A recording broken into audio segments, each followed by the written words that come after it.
నమస్తే, నేను Keshav. Welcome to Suman TV. ఆంధ్రప్రదేశ్లో రాజకీయాలు రోజుకో మలుపు తిరుగుతున్నాయి. అధికార పార్టీ కూటమి, ముఖ్యంగా అధికారంలో ఉన్నటువంటి కూటమి పార్టీలు తమదైన శైలిలో ప్రజల్లోకి దూసుకెళ్లేటువంటి ప్రయత్నం చేయడం, అలానే విధానాల అమలు విషయంలో తమదైన ముద్ర వేసేటువంటి ప్రయత్నం చేయడం ఒకవైపు జరుగుతుంది. మరోవైపు విపక్షంలో ఉన్నటువంటి వైఎస్ఆర్సీపీలో అంతర్గత సంక్షోభంతో ఇబ్బందికర పరిస్థితులు ఎదుర్కొంటున్నటువంటి వాతావరణం కనిపిస్తుంది. ప్రధానంగా సీనియర్ నేతలు, గత ఎన్నికల్లో ఓడిపోయినటువంటి నేతలు ఒక్కొక్కరుగా పార్టీ కార్యక్రమాలకు దూరం అవుతున్నటువంటి సంకేతాలు ఇస్తున్నారు. ఇది ఏ దిశగా అడుగులు వేసేటువంటి అవకాశం ఉంది? వైఎస్ఆర్సీపీ అధినాయకత్వం దీన్ని ఏ విధంగా ఎదుర్కోబోతుంది? ఈ అంశాలను విశ్లేషించేటువంటి ప్రయత్నం చేద్దాం. మనతో పాటు ఉన్నారు పొలిటికల్ అనలిస్ట్ చంద్ర శ్రీనివాస్ గారు. నమస్కారం. వైఎస్ఆర్సీపీలో ఒక రకంగా అంతర్గత సంక్షోభం అనే పదం ఉపయోగించవచ్చా? ఎందుకంటే ఓటమి తర్వాత, అది కూడా చాలా ఘోరమైన ఓటమి, ప్రతిపక్ష హోదా కూడా రానంత ఓటమి. ఇంకోవైపు 50 రోజులు కూడా గడవకుండానే అప్పుడే ఎదురుదాడి, ప్రభుత్వం పైన ఎదురుదాడి జరుగుతుంది. దీనిపైన చాలామంది సీనియర్లు ముభావంగా ఉన్నారు. ఎవరో కూడా పార్టీ విధానం పైన ఆసక్తికరంగా కానీ సంతృప్తికరంగా కానీ లేరు అనేటువంటి సమాచారం ఎక్కువగా వస్తుంది. ఎలా చూడాలి? డెఫినెట్గా అది అంతర్గత సంక్షోభమే అనుకోవాలి. అంటే ఎప్పుడు లేని విధంగా వాళ్ళు ఊహించిన విధంగా ఈ పరిణామాలన్నీ కూడా జీర్ణించుకోలేకపోతున్నారు. అదే సమయంలో సీనియర్స్ని తమ ప్రాధాన్యత లోపించింది అనేది మొదటి నుంచి ఉంది. మొన్న ఈ మధ్య జరిగిన శాసనమండలి సమావేశంలో కూడా చాలా సీనియర్ అయిన ఉమ్మారెడ్డి గారిని కూడా పక్కన పెట్టి లేల అప్పిరెడ్డి, అది మరీ దారుణం. ఆయన మీద అనేక ఎలిగేషన్స్ ఉన్నాయి. లేల అప్పిరెడ్డి మీద ఎప్పుడు నిత్యం కోర్టులో ఉంటాడు ఆయన. అటువంటి వ్యక్తికి, అది పూర్తి పరిజ్ఞానం లేని వ్యక్తికి ఇచ్చి, ఉమ్మారెడ్డి లాంటి వాళ్ళకి ఇప్పుడు చూసారు మేనిఫెస్టో, టీడీపీలో మేనిఫెస్టో ఆయన చేసేవాడు, వైసీపీలో మేనిఫెస్టో కూడా ఆయన చేసేవాడు. కేంద్ర మంత్రిగా చేసిన వ్యక్తిని అతను అంత అవమానించడం అది మంచి పద్ధతి కాదు కదా. మరి అటువంటిప్పుడు ఎలా ఉంటారు? నియంత్రిత ధోరణి. ఇప్పటికైనా తన తప్పు తెలుసుకొని 11 సీట్లకి పరిమితం అయిపోయాం, సీనియర్స్ని మాటని పక్కన పెట్టి మేము ఇట్లా చేయటం వల్ల ఇబ్బంది పడ్డామనే ఆలోచన జగన్మోహన్ రెడ్డి గారికి కావాలి. కొంతమంది సలహాదారులకే వాళ్ళ సూచనలకి పరిమితం అయిపోయి అంతా బాగుందనే భ్రమలో నుంచి ఇప్పుడు కూడా ఇంకా వేడినట్లు కనపట్ల. అంటే ఎలక్షన్స్ ముందర చాలా మంది చెప్పినటువంటి మాట అయితే, వైఎస్ఆర్సీపీ నాయకత్వం చెప్పినటువంటి స్పష్టమైనటువంటి మాట ఏంటంటే, ఈ మార్పులు చేర్పులు జగన్మోహన్ రెడ్డి మార్క్, గెలిస్తే అది పక్కాగా ఆ క్రెడిట్ కూడా జగన్మోహన్ రెడ్డిదే అనేటువంటి మాట చెప్పారు. కానీ ఓడిపోయారు. ఓడిన తర్వాత మరి మార్పులు చేర్పులు అనే దాని మీద ఒక ఆలోచన చేసి ఉండాలి కదా. ఓడినా నాదే బాధ్యత అన్నాడు కదా. మరి అవును, ఈ సోషల్ ఈక్వేషన్ తీసుకొచ్చి ఎక్కడో అనిల్ కుమార్ యాదవ్ నెల్లూరు నుంచి తీసుకొచ్చి నష్టపెట్టేసి పక్కా సీటు కృష్ణదేవరాయలు గెలిచేవాడు. బతిలో ఆడుకున్నాడు. 50% నేను పనులు చేశానండి, 50% చేయాలంటే నాకు ఆ సీట్ ఇవ్వన్నాడు. గుంటూరు పోటీ చేయమంటే చేయను అన్నాడు.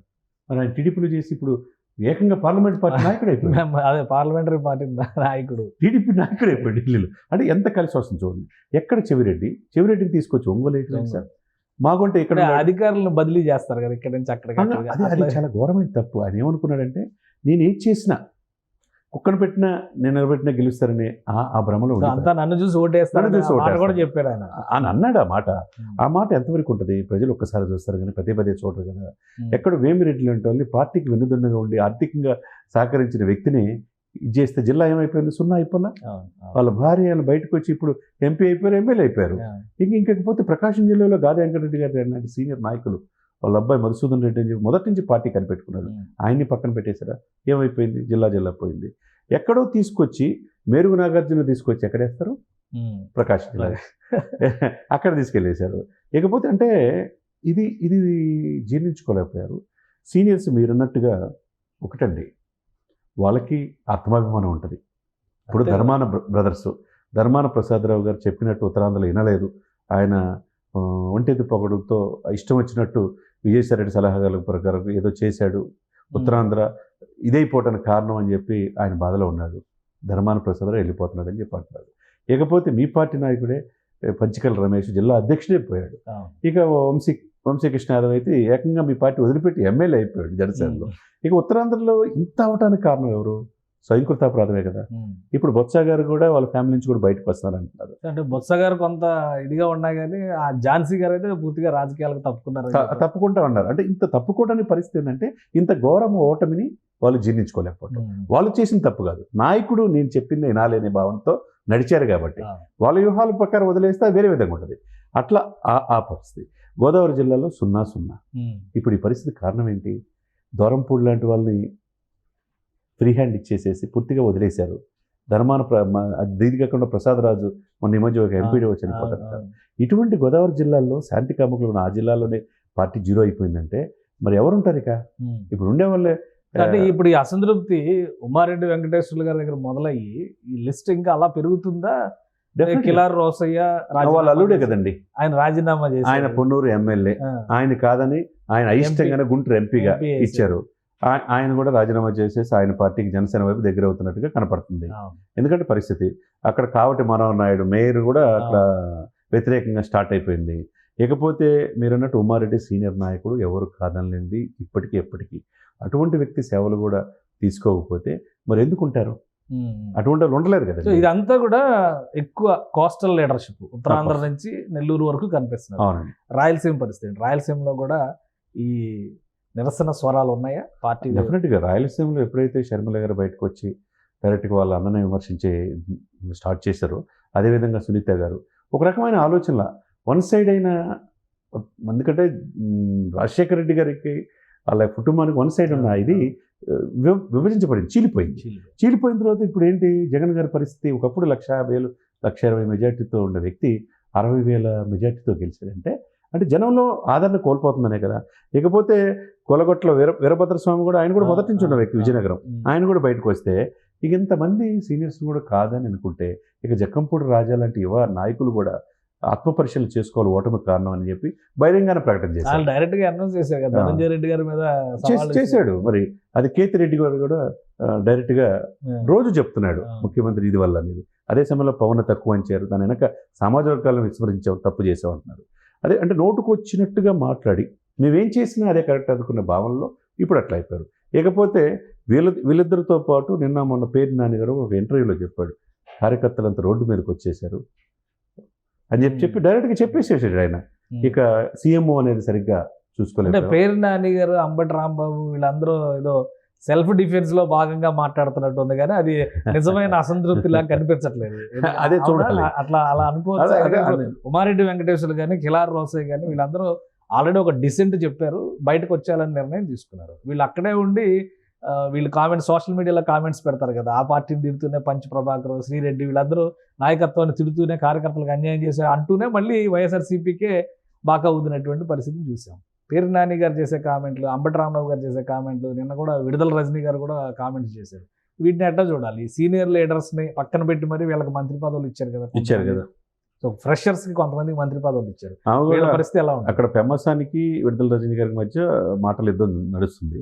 దాంట్లో ఇప్పుడు ఈమె చేసిన అంతకుముందు మెడికల్ కాలేజ్ విషయంలో కావచ్చు, అనేక హెల్త్ పాయింట్ ఆఫ్ వ్యూ కుంభకోణాల మీద సిబిఐ ఎంక్వైరీ కొడతారు టీడీపీ వాళ్ళు. ఈమె ఎవరు ఎక్స్పెక్ట్ చేయని విధంగా ఆరోగ్య శాఖ మంత్రి అయింది, అవి ఓడిపోయింది. ఇప్పుడు ఆటోమేటిక్గా సీనియర్స్ అందరూ కూడా ఈమె వాళ్ళని కాదని చెప్పి ఇవికి ఇచ్చేసరికి వాళ్ళు స్తబ్దత, ఎవరు రెస్క్యూ చేయరు. అప్పుడు గుంటూరు పరిస్థితి ఏంది? అంతే కదండి, జీరో పరిస్థితి అయిపోతుంది. అంటే ఏదైనా కానండి రాజకీయాల్లో కేశవ్ గారు మీకు తెలియదు కాదు, ఎప్పుడు కూడా ప్రజలకు అనుగుణంగా, అక్కడున్న స్థానిక నాయకులకు అనుగుణంగా, సీనియర్స్ మాటల అనుగుణంగా చర్యలు తీసుకొని ఒక ఎమ్మెల్యే నిలబెట్టాలి. నేనేది చెప్పినా కరెక్టే, నేనేది చెప్పిన వ్యక్తిని మీరు గెలిపించాలి అంటే అది క్షేత్రస్థాయి ప్రజలు తీసుకోలేదు. అది ఇప్పటికైనా రియలైజేషన్ అవ్వాలి. లేకపోతే ఇటువంటి ఉమారెడ్డి గారు లాంటి సీనియర్లు, ధర్మాన బ్రదర్స్, ఇటువంటి సీనియర్స్ అంతా పార్టీ వదిలిపెడితే ఇంకేం మిగులుతుంది? ఇప్పుడు జూనియర్స్ జక్కంపూడి రాజాలంటే డైరెక్ట్గా విమర్శించారు సీఎంఓలో ఏం జరిగిందని. ఇప్పుడు కూడా ఆ నలుగురు అన్నట్టుగా మీ చుట్టూ ఉన్న మళ్ళీ ఆ నలుగురే కనపడతారు, ఇక మిగిలేదు వాళ్ళే కనపడతారు. ఇప్పటికైనా రియలైజేషన్ సెక్షన్ అయితే, ఎందుకంటే ఒకవైపు దూసుకొస్తుంది బుల్లెట్ లాగా షర్మిల గారు, డైరెక్ట్గా అటాక్ ఇస్తుంది సొంత బ్రదర్ అని కూడా డైరెక్ట్ వాయించేస్తుంది. అదే సమయంలో వాళ్ళ పార్టీని పూర్వవైపు తీసుకుంటే కాంగ్రెస్ ప్రయత్నం కాంగ్రెస్ చేస్తుంది. కాంగ్రెస్ సీనియర్స్ అంతా కాంగ్రెస్, జేడీసీలో కాంగ్రెస్ వైపు ఉన్నారు, పల్లవరాజు గారు కాంగ్రెస్ ఉన్నారు, ఉండవల్లి ఉన్నారు, చక్రం తిప్పిన వాళ్ళందరూ అక్కడే ఉన్నారు. కానీ ఆ పార్టీ పూర్వవైపు తీసుకుంటే వాళ్ళు శతవిధాల ప్రయత్నం చేస్తారు, అంటే క్షేత్రస్థాయిలో పోరాడతారు. ఇప్పుడు ఏంది వీళ్ళు పోరాడుతుంది ఎవరికి? అందరికంటే ఏందో జగన్ మీద పోరాడుతున్నారు ఇక్కడ. ఇప్పుడు అధికార పార్టీ ప్రధాన ప్రతిపక్షంగా ఎవరు ఉండాలనే దాని మీద పోటీ ఇప్పుడే నడుస్తుంది. ఇంకోటి, కుప్పంలో వైఎస్ఆర్సీపీ ఆఫీసు మూసేశారు, అది కూడా నిన్నటి నుంచి అదేదో బాగా ట్రోల్ అవుతుంది. ఏంటి అసలు దాని గురించి? అది కుప్పం మీద నా తమ్ముడు భరత్ గెలుస్తాడు, మినిస్టర్ అవుతాడు అని చెప్పి అన్ని వరాలు ఇచ్చాడు, అనేక వరాలు ఇచ్చాడు. ఆ వరాలు ఇచ్చిన వ్యక్తి లేడు, ఇప్పుడు ఆ పార్టీ లేని పరిస్థితిలో ఉన్నది. ఆ పార్టీ ఆఫీస్ క్లోజ్ చేశారు అంటున్నారు. ఇకపోతే అక్కడున్న స్థానిక వైసీపీ నాయకులు కూడా మొత్తం టీడీపీ తీర్థం పుచ్చుకునే పరిస్థితిలో ఉన్నారు. ఎందుకంటే చంద్రబాబు నాయుడు అనేక రకాల ఇబ్బందులు పెట్టి, అనేక రకంగా కేసులు మనం చూసాం చిత్తూరు జిల్లాలో ఏం జరిగిందనేది. ఆయన్ని ఒక కంచుకోటగా ఏర్పడిన కుప్పంలోనే ఆయన ఓడించాలి 25,000 మెజార్టీతో ఆయన ఓడిపోతున్నాడు అని చెప్పి వైసీపీ నాయకులు చాలా చోట్ల ప్రసంగించారు. ఇప్పుడు ఏమైంది? అయిపోయింది. అక్కడ పూర్తిగా వైసీపీ తుడిచిపెట్టిపోయే పరిస్థితి. ఇవన్నీ ఏంటంటే యశ్వగారు స్వయంకృత అపరాధం. నేను చెప్పిందే జరగాలని ఒక అహంకారపూరితమైన ఇదితో నేను చెప్పింది జరిగిద్ది వినాలి, రాబోయే 10 సంవత్సరాలు మేమే అనే ఇదితో గెలిచుంటే మళ్ళీ అదే ధోరణి ఉండేది. గెలవకపోవడానికి కారణం ఏంటి? కొన్ని చోట్ల మీరు కనీసం అవతల పార్టీకి పోటీ లేని విధంగా జనసేన చూసుకున్న, టీడీపీ చూసుకున్న ఊహించిన విధంగా మెజార్టీ వచ్చింది. అదే వైసీపీ గెలిచిన 11 సీట్లో 6,000, 2,000, 8,000 అత్యధిక మెజార్టీ జగన్మోహన్ రెడ్డి 60,000. కాబట్టి ఇవన్నీ కూడా స్వయంకృత అపరాధమే కదా. ఇప్పటికైనా రియలైజేషన్. ఇప్పటికైనా సీనియర్లని వెళ్ళిపోనివ్వకుండా, పార్టీ నుంచి వెళ్ళిపోనివ్వకుండా దిద్దుబాటు చర్యలు తీసుకునే అవకాశం ఏమైనా ఉందా, లేదా వాళ్ళదే మనదైన పరిస్థితి ఉంటుందా? అంటే దిద్దుబాటు చర్యలు తీసుకోకపోతే పార్టీ పోతుంది. ఇప్పుడు మీరు ఎక్కడ చూసినా ఉత్తరాంధ్ర విజయసాయి రెడ్డి గారు, గోదావరి జిల్లాలో మిథున్ రెడ్డి, వైవి సుబ్బారెడ్డి, తర్వాత కోస్తా ఒకప్పుడు ఏమిరెడ్డి ఉండేది, ఇప్పుడంతా మళ్ళీ అక్కడ విజయసాయి రెడ్డి గారు వచ్చాడు. ఇక చిత్తూరు అటు సైడ్ ఏమో చెవిరెడ్డి భాస్కర్ రెడ్డి వచ్చాడు. చెవిరెడ్డి భాస్కర్ రెడ్డి కుమారుడి మీద కేసులు ఇవన్నీ కూడా మనం చూస్తున్నాం.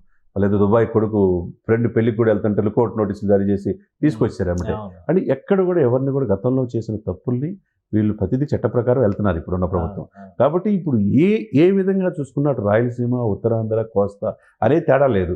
అన్ని వైపుల నుంచి వీళ్ళకి ఉప్పెనలా ఇది వస్తుంది, సీనియర్స్ చుట్టుముడుతుంది. అంటే స్వయంకృత అపరాధం వల్ల, ఈ తప్పుల వల్ల ఇప్పటికైనా జనరల్ గా కొంత ఓడిపోయినప్పుడు డిఫెన్స్ లో పడేస్తారు నాయకత్వాన్ని, వాళ్ళ సొంత నాయకులే. ఇక్కడ ఇంకా అది పరిధి మించి జరుగుతుంది అనుకోవాలా? డెఫినెట్ గా జరుగుతుంది కదా. జరుగుతున్న పరిణామాలు బట్టి అర్థం అవుతుంది కదా. ఇంత దారుణమైన ఓటమిని జీర్ణించుకోలేరు కదండి. పెద్దలను కూడా, సీనియర్స్ కూడా పక్కన పెట్టి ఇలాంటి నియంత్రణతో పోకూడదు అనేది రాజకీయాల్లో మంచిది కాదు. రైట్. థ్యాంక్ యూ శ్రీనివాస్ గారు, మీ అభిప్రాయాలు తెలియజేస్తుంది. ఇది వైఎస్ఆర్సీపీ ఘోర పరాజయం వెనుక ఒకే ఒక్కరి నిర్ణయాలు ఉన్నాయి, మిగతా వారికి ఎవరికి సంబంధం లేదనేటువంటి రీతిలో ఎన్నికల ముందర జరిగింది. ఎన్నికల ఫలితాల తర్వాత కూడా ఒక క్లారిటీ ఉంది. ఈ నేపథ్యంలో సీనియర్లకి, అనుభవజ్ఞులకి సరైనటువంటి ప్రాధాన్యం ఇవ్వడం లేదు అనేటువంటి అభిప్రాయం ఎక్కువగా వినిపిస్తుంది. అదే క్రమంలో ఒక్కొక్కరుగా మౌనం వహిస్తున్నటువంటి తీరు, వారు పార్టీకి రాజీనామాలు చేస్తున్నటువంటి వైఖరి చూస్తే రాబోయే రోజుల్లో సీనియర్ల విషయంలో వైసీపీ పెద్ద సంక్షోభాన్ని ఎదుర్కొనే అవకాశమే కనిపిస్తోందని చందు శ్రీనివాస్ గారు విశ్లేషిస్తున్నారు. ఇది స్పెషల్ డిస్కషన్. Keep watching.